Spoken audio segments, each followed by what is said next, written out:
Hello everyone. Today in this video we are going to cover a topic called free consent, which is a part of Indian Contract Act 1872 under legal aspects of business. Right?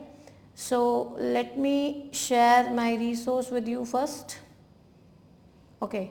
So this is a booklet on Indian Contract Act 1872 and the topic we are going to cover is free consent. So let me open this.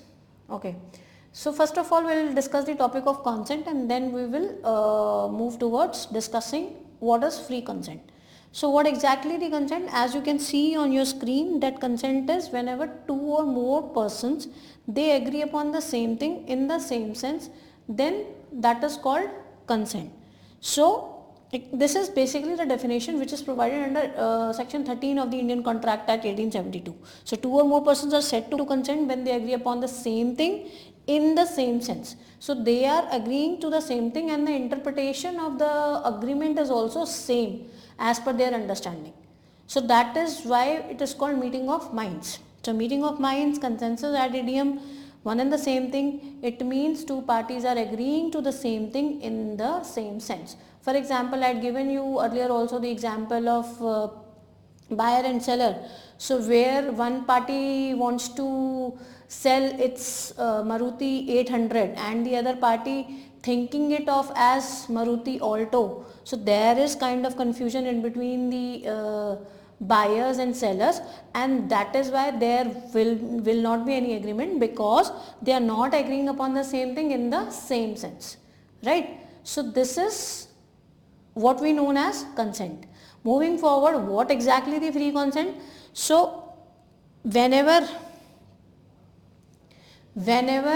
any consent of the parties to contract is obtained out of coercion, undue influence, fraud, misrepresentation or mistake, then that consent is not said to be free, which means that if the consent of the parties is vitiated by all these elements, that is coercion, undue influence, mistake, fraud or misrepresentation, then it is assumed that the parties have not given their willful consent to the contract and hence it has to be set aside, right? So apart from this, one more thing I would like to highlight here is whenever there is an influence of coercion, undue influence, fraud or misrepresentation to obtain the consent of any of the party under any agreement, then the agreement is voidable. So voidable is which is avoidable at the option of other party. So whosoever is the suffering party or aggrieved party, they may have the option of either cancelling the contract or to further pursue the contract. तो दोनों option उसके पास हैं, aggrieved और suffering party के पास. So that is a voidable contract. But when the consent is vitiated by mistake, it is void. So first four elements will render the contract voidable, and the fifth element, mistake, that would render the contract void. Okay, so this is also one of the main difference we have to keep in our mind. So let us discuss all these points one by one. So coercion क्या होता है? Coercion is committing or threatening to commit any act which is forbidden by IPC. तो हमको सोच के देख लेते हैं ना, coercion क्या होता है? Which is out of force. किसी पार्टी का consent फोर्स के थ्रू आप ऑब्टेन कर रहे हो, कोर्स कर रहे हो उसको, ठीक है, एट गन पॉइंट ऑब्टेन कर रहे हो कि आप अपनी जो ज़मीन जायदाद है वो मेरे नाम लिख दीजिए, so putting a gun over his head, तो क्या है ये? कोर्जन है, ठीक है. So it includes both the things, committing और threatening to commit any act forbidden by IPC और the unlawful detaining or threatening to detain any property to the prejudice of any person whatever with the intention of causing that person to enter into a agreement. So here the party which is a wrongdoer, it basically wants to obtain the consent of the other party, ठीक है, and that is forcefully or by committing any such act which is forbidden under Indian Penal Code. ठीक है.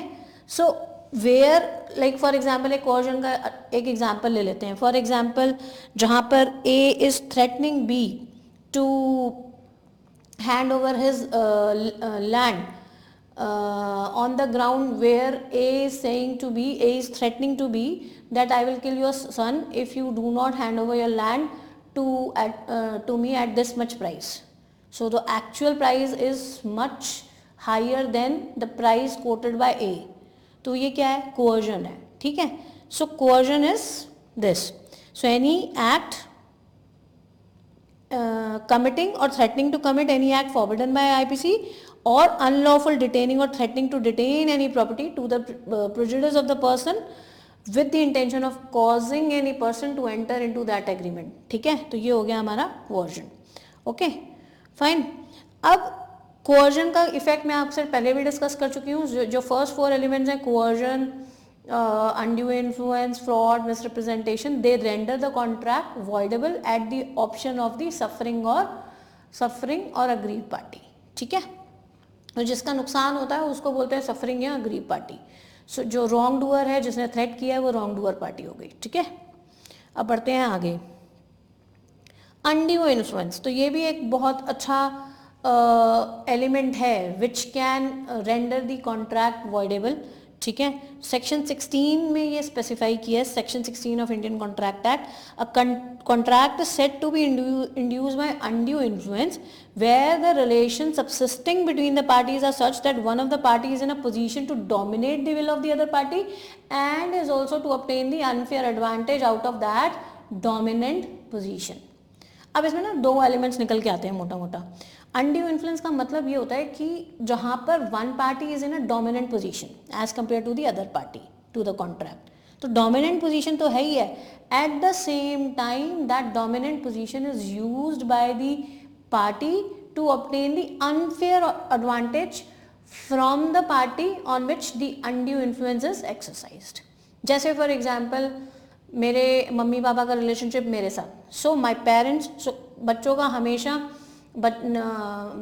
जो they are having the influence of their parents. ठीक है. तो parents का अच्छा खासा इन्फ्लुएंस होता है अपने बच्चों पर. तो टीचर का होता है अपने स्टूडेंट्स पे, डॉक्टर का होता है अपने पेशेंट्स पे. So these are nothing but these are the all are the examples of your relationships जहाँ पर अनड्यू इन्फ्लुएंस हो सकता है. Parent and child, guardian ward, doctor patient, solicitor client, trustee beneficiary. ठीक है. तो अब एक चीज़ और पहले ये तो सब एग्जाम्पल्स हो गए जहाँ पर हम डोमिनेंट पोजीशन को डिस्कस कर रहे हैं कि कहाँ पर डोमिनेंट पोजीशन में एक पार्टी हो सकती है as compare to the other party to the contract. ठीक है. अब when a person is deemed to be in a dominating position, उसको भी समझ लेते हैं. तो ये क्या बोल रहे हैं? A person is deemed to be in a position to dominate the will of another. कब ये माना जाएगा कि एक पर्सन जो है वो दूसरे की विल को डोमिनेट कर पा रहा है? Where he holds a real और apparent authority over the other. तो या तो एक्चुअल में ऐसी रिलेशनशिप है जैसे पेरेंट्स और बच्चे की होती है. ठीक है. या डॉक्टर और पेशेंट की होती है, या फिर अपेरेंट है. ठीक है. सो रियल है या फिर अपेरेंट है. Okay. So apparent is which is appear to be. ठीक है. तो वो चीज़ हो गई. और सेकंड हो गया where he stands in a fiduciary relationship to the other. तो फिड्यूशरी का मतलब क्या होता है? फिड्यूशरी बेसिकली जैसे फॉर एग्जांपल ये रिलेशनशिप जहाँ पे ट्रस्टीज हो गए और उनके बेनिफिशरीज हो गए, तो उनके बीच में एग्जिस्ट करती है. जहाँ पर रिलेशनशिप ऑफ ट्रस्ट है, कॉन्फिडेंस है. तो हमारे ट्रस्टीज के ऊपर एज अ बेनिफिशियरी हमारा ट्रस्ट होता है कि whatever they are going to take decision on our behalf that is okay, मतलब गुड होगा हमेशा. ठीक है. सो फिड्यूशरी का बेसिक मतलब क्या होता है? Where one party is legally और ethically obligated to act in the best interest of the another. ठीक है. तो इसको बोलते हैं fiduciary relationship. That is for example of trustee and beneficiary. ठीक है.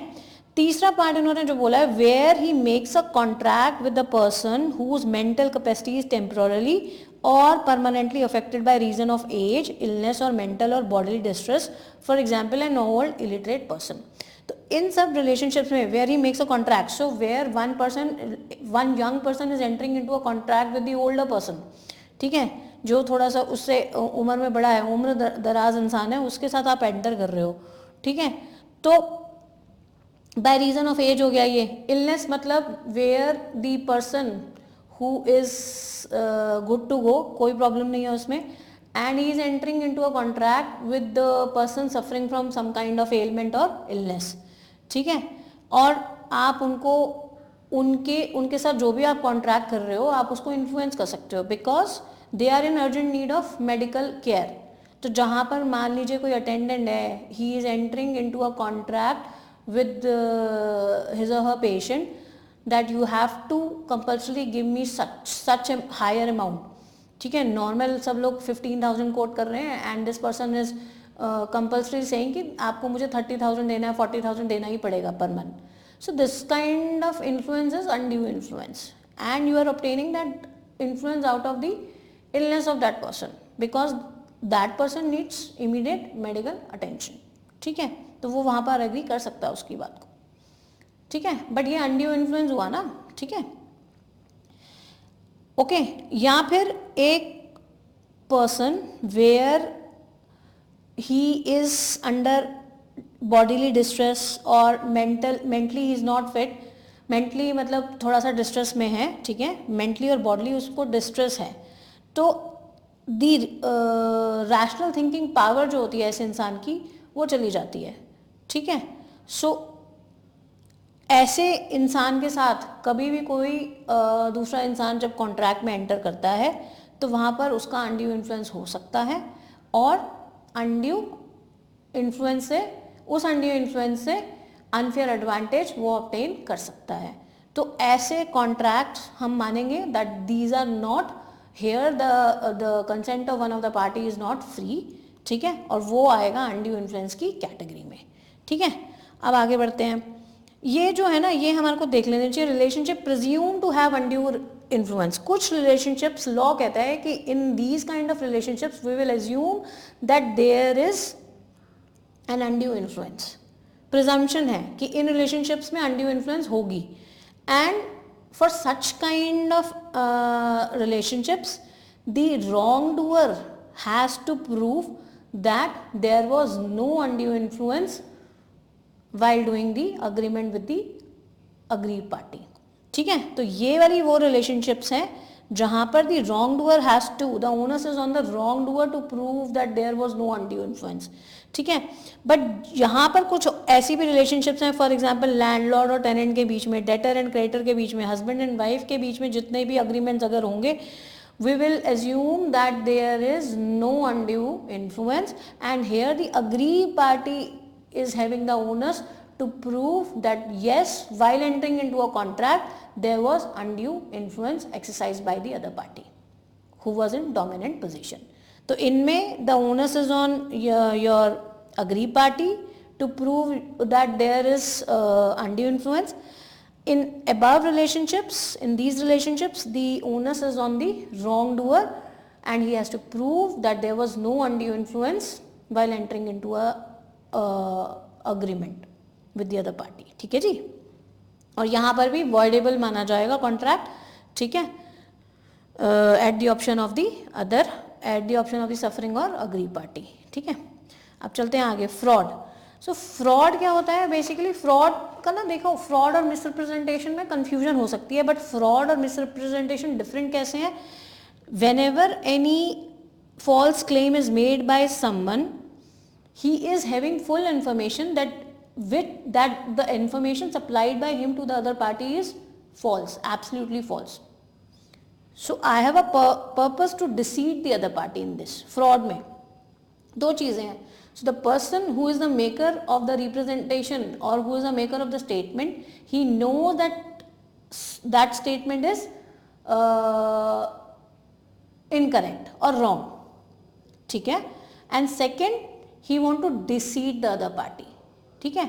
So here the intention of the maker of the statement is to deceive the other party or to induce him to enter into a contract. While in misrepresentation, ठीक है, तो अगर आप देखोगे fraud की definition में, false claim made by someone who knows it is false, deliberately hiding of a known fact, ठीक है, आप कोई फैक्ट को deliberately hide कर सकते हो. Making a promise with no intention to fulfill it, तो मैंने प्रॉमिस कर दिया कि हम आपको इतने पैसे में इतनी क्लासेस देके पढ़ाएंगे, बट क्लासेस ही नहीं हुई पूरी साल, ठीक है। Any deceitful action, any fraudulent act specified by law, तो ये सब फ्रॉड की डेफिनेशन में कवर होते हैं, ठीक है जी। अगेन इसमें एक चीज़ और मैं आपको बता दूं, कई बार होता है कि whenever we are entering into a contract, so the other party में रिमेन साइलेंट, ठीक है। तो this mere silence amount to fraud, ये भी एक बार डिस्कस कर लेते हैं। तो जब mere silence as to the facts of the agreement, there would not be any fraud, ठीक है। तो अगर फैक्चुअल्स पे अगर साइलेंस है तो उसको फ्रॉड नहीं माना जाएगा, बट इसकी एक्सेप्शन है कि कब साइलेंस को फ्रॉड माना जाएगा, when there was a duty to speak, कि मेरी ड्यूटी बनती है ये इंफॉर्मेशन प्रोवाइड करना, then in that case if I keep mum, if I keep myself silent, then that would be regarded as fraud, और where the silent is equivalent to speech. तो अगर आप इसमें example देखेंगे, where B says to A, if you do not deny it I shall assume that the horse is sound, तो अगर तुम deny नहीं करोगे then I will assume that horse is sound, then here a silence, अगर ए इसके बाद भी साइलेंट रहता है देन ये फ्रॉड माना जाएगा, because I have specifically told him that if you keep your self silence I will assume that horse is sound, so if horse is unsound then please speak up, ठीक है। और अगर आप silent रहते हो then I will assume that horse which I am going to buy from you और from any other person, तो वो साउंड है, ठीक है जी। आगे बढ़ते हैं, मिसरिप्रेजेंटेशन। सो मिसरिप्रेजेंटेशन और फ्रॉड, मैंने आपको जो बताया, फ्रॉड में क्या होता है कि पर्पस होता है to deceive the other party. Misrepresentation जो होती है ना, वो misstatement of material fact तो होती है, but here the maker of the statement himself और herself believes it to be true. मुझे पता ही नहीं है कि मैं गलत स्टेटमेंट किसी और के सामने बोल रही हूँ, so I have no intention to deceive the other party here. So what of the major difference between fraud and misrepresentation is this, ठीक है। तो I don't have any intention to deceive the other party, fine, okay। So all these frauds, misrepresentation would render the contract voidable at the option of the suffering or aggrieved party। अब चलते हैं mistake. सो mistake थोड़ा सा बड़ा है, but I'll try to do my best to save your time. तो mistake क्या होता है, पहले तो मिस्टेक समझ लेते हैं कि मिस्टेक होता क्या है।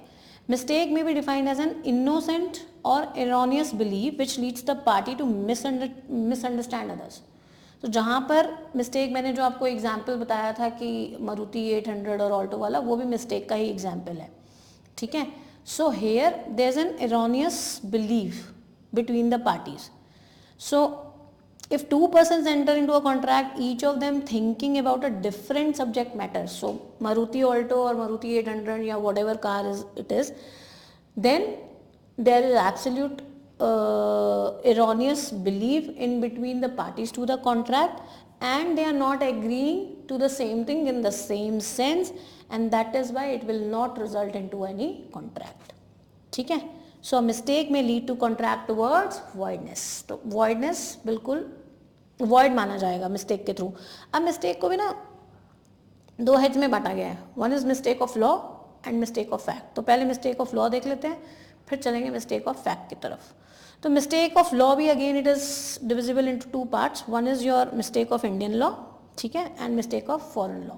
तो mistake of Indian law means mistake of the law of land where you are residing, जिसको आप बिलोंग करते हो, ठीक है। और मिस्टेक ऑफ लॉ का सीधा साधा फंडा ये है that everyone is suppose to know the law of land to which you belong, ठीक है। So if I am residing in India I must be aware of Indian laws, and contract is not voidable, contract is valid. तो India में जो law है वो मुझे as an Indian पता होना चाहिए, ठीक है, and that is why contract cannot be set aside on the ground that the person is not having knowledge of the law of the land, ठीक है। तो contract not voidable होता है, contract valid होता है। अब चलते हैं mistake of foreign law. Mistake of foreign law का मतलब है when I am entering into a contract with the other countries resident, ठीक है, तो मैं दूसरी कंट्री के पर्सन से या रेजिडेंट से अग्रीमेंट कर रही हूँ, so I might not be knowing the law of the other country, right. सो उसमें क्या है कि कॉन्ट्रैक्ट जो है वो वॉइड माना जाएगा। So if there is mistake of law of a foreign country by a person, then the contract is void. Okay, so अब यहाँ पर क्या रूल लगता है, that the person can not be expected to know the law of other country. पहले में क्या लगा, मिस्टेक ऑफ इंडियन लॉ में क्या लगा, that everyone is supposed to have the knowledge of law of the land, whereas foreign land में mistake of foreign law में कौन सा हमारा रूल लगता है, that the person cannot be expected to have the knowledge of law of foreign country.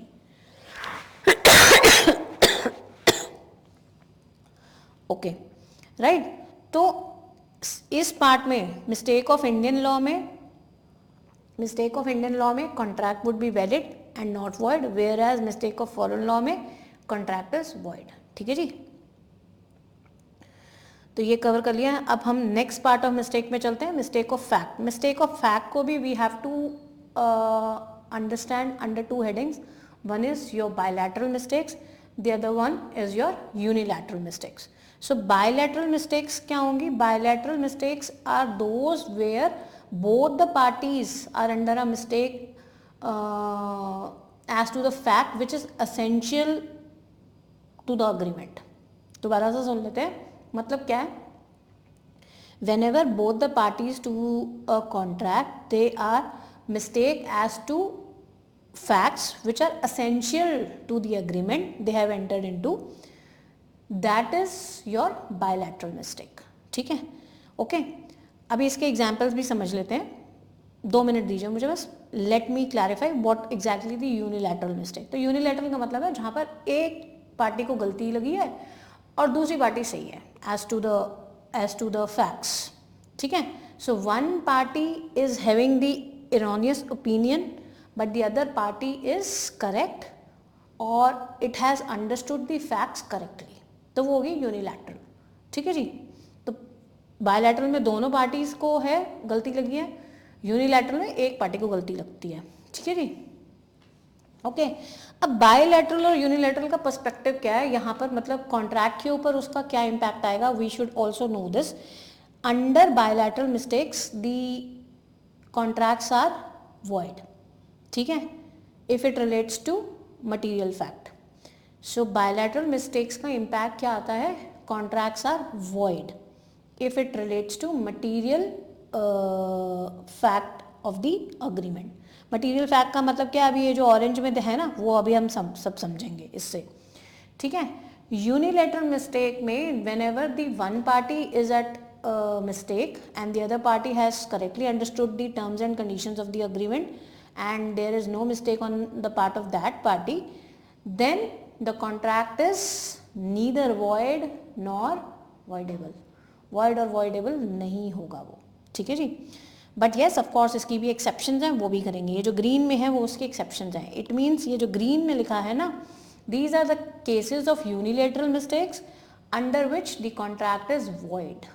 तो bilateral mistakes में भी वॉइड होता है और whatever is represented in this green boxes, this is nothing but these are the examples of, these are not the example, these are the conditions wherein the unilateral mistake on the part of one party renders the contract void। तो अब इनको discuss कर लेते हैं, example से तुरंत समझ लेते हैं, फिर उसके बाद रैप अप करते हैं। ठीक है, तो बायलैटरल मिस्टेक मैंने बोला कि जब भी मटेरियल फैक्ट को लेकर दोनों पार्टीज को गलती लगी है तो आपका कॉन्ट्रैक्ट सेटिसाइड हो जाएगा, वॉइड माना जाएगा। अब इनको ना एग्जाम्पल्स के थ्रू समझेंगे तो और अच्छे से समझ में आएगा। For example first one is your, अब ये जो दिया हुआ ना ऑरेंज में, mistake as to subject matter, किसी भी तरह की मटेरियल फैक्ट की गलती in relation to subject matter that constitutes bilateral mistake, दोनों पार्टीज को गलती लगी है with respect to subject matter. Subject matter की बात हो रही है। अब सब्जेक्ट मैटर से रिलेटेड कौन सी गलती हो सकती है? क्वालिटी, उसकी क्वालिटी को लेकर, ठीक है, या उसकी क्वांटिटी को लेकर, उसकी आइडेंटिटी को लेकर, उसकी एग्जिस्टेंस को लेकर, वो सब समझ लेते हैं, ठीक है।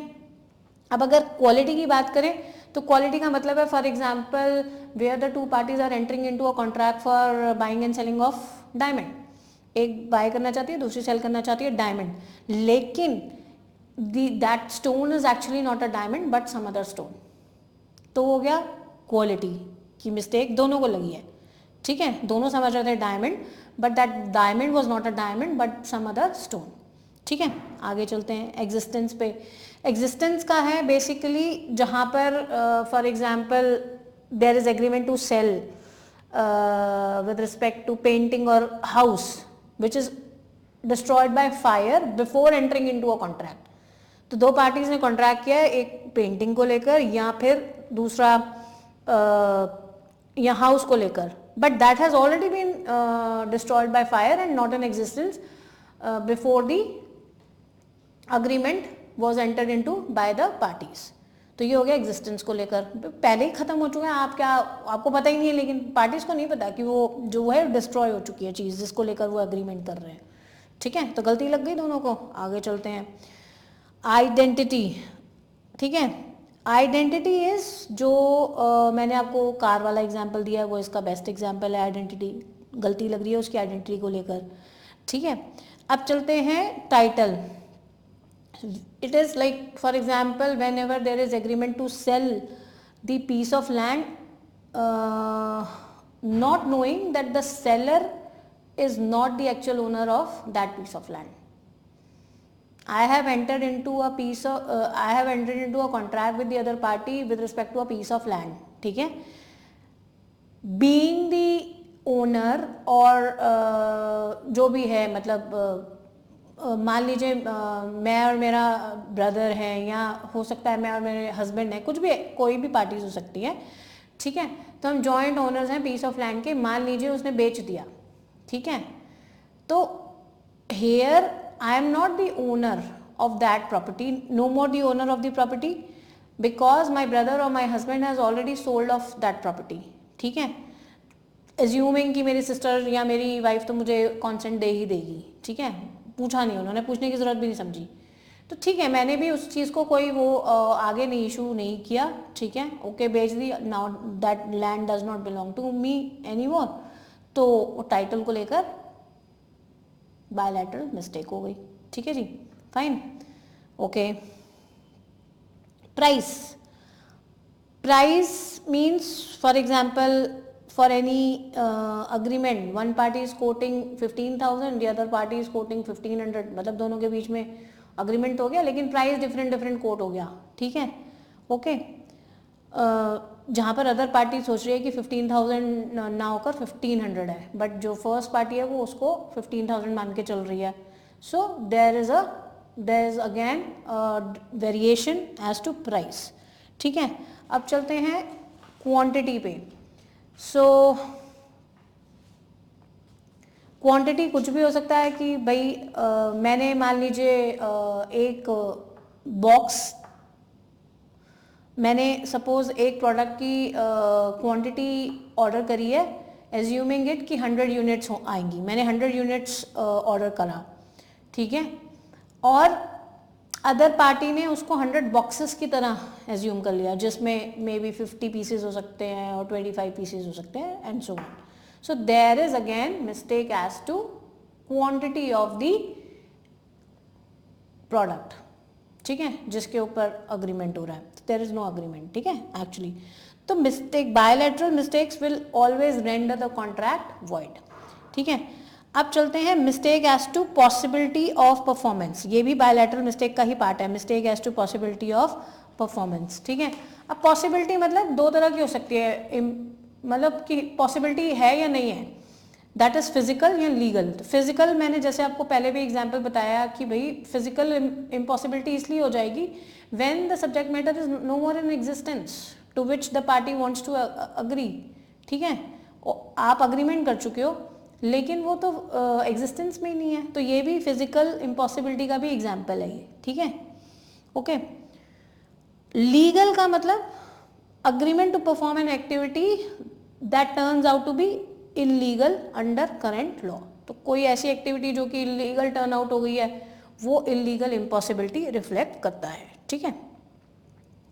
फाइन, अब यूनिलैटरल पे कोई भी एग्जांपल देख लेते हैं। यूनिलैटरल मैंने आपको बताया था, ऑल दो यूनिलैटरल वाली जो मिस्टेक्स होती हैं उनका इफेक्ट कॉन्ट्रैक्ट पे क्या होता है, they render the contract neither void nor voidable, but in two of the situations unilateral mistakes also render the contract void, that is identity of the person. Identity of the person का simple सा example है, whenever A enters into an agreement with B assuming that he is C, ठीक है ना।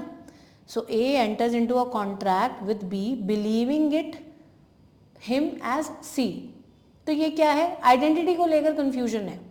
तो unilateral mistake है, ए की party को कंफ्यूजन है, उसने बी के साथ अग्रीमेंट इसलिए किया क्योंकि A was assuming that B is not B but C, ठीक है। तो कंफ्यूजन होगी आइडेंटिटी को लेकर, so that would render the contract void. दूसरा केस जो बनता है, character of written document. So if the nature और character of the written document जो है, अगर उस चीज को लेकर मिस्टेक है, then that would also render the contract void. अब इसका एग्जाम्पल, जैसे फॉर एग्जाम्पल अगर धोखाधड़ी का ही केस मान के चल लेते हैं, ठीक है। तो फॉर एग्जाम्पल मान लीजिए यहाँ पर ए जो है एक ओल्ड मैन है and B is the person who looks after him and his property. तो ए ओल्ड मैन हो गए, बी उनके केयर टेकर हो गए, उनकी प्रॉपर्टी और उनके केयर टेकर है। Here B on the pretext of getting sign lease deed in favour of third party, वो ये बोल रहे हैं कि मुझे आपसे लीज डीड साइन करवानी है, बट एक्चुअल में वो गिफ्ट डीड है in the name of B, ठीक है। किस जो ए को लैंड बिलोंग करती है या प्रॉपर्टी बिलोंग करती है, उन्होंने धोखे से गिफ्ट डीड साइन करवा दी on the pretext of lease deed in favour of third party, ठीक है। तो यहाँ पे नेचर ऑफ डॉक्यूमेंट चेंज हो गया, character of written document change हो गया, तो यहाँ पर भी कॉन्ट्रैक्ट जो है वो वॉइड हो जाएगा, ठीक है जी। फाइन, तो these are the factors which will render the consent not free, ठीक है। और ऐसी सिचुएशंस पैदा हो जाएंगी जिससे कि कॉन्ट्रैक्ट वॉइडेबल होगा या फिर वॉइड होगा। तो मिस्टेक के केस में वॉइड एंड बाकी एलिमेंट्स के केस में voidable at the option of the aggrieved party और सफरिंग पार्टी। तो चल आज के लिए बस इतना ही। Thank you so much.